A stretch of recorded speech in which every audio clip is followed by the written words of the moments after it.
Secondary dominants transform any viable scale degree within a given key into a temporary tonic.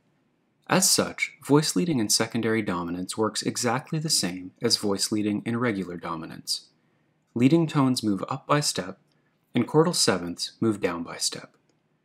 The only difference is that we have to think momentarily in another key. In this example, a secondary dominant of 5 requires us to think briefly in the key of 5, G major. In G major, F sharp is the leading tone. We thus treat F sharp as a temporary leading tone that must rise to the temporary tonic, G.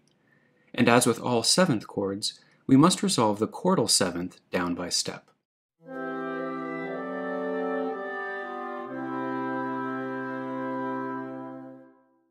The same is true when 7 chords are used as secondary dominants.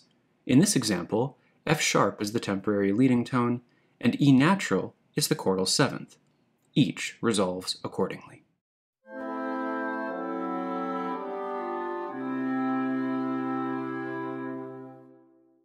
Special care should be given when using secondary dominants in minor keys because of the number of accidentals required.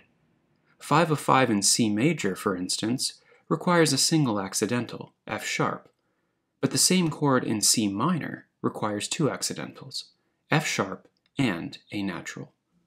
Although secondary dominants usually resolve to the diatonic chord of which they are the dominant, as in 5 of 4 resolving to 4, it's also common for secondary dominants of 5 to lead immediately to a cadential 6-4.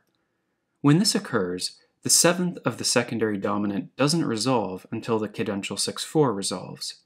In the following progression, the 7th of the secondary dominant, C, is suspended as part of the cadential 6-4 chord, and resolves only when the cadential 6-4 moves to 5.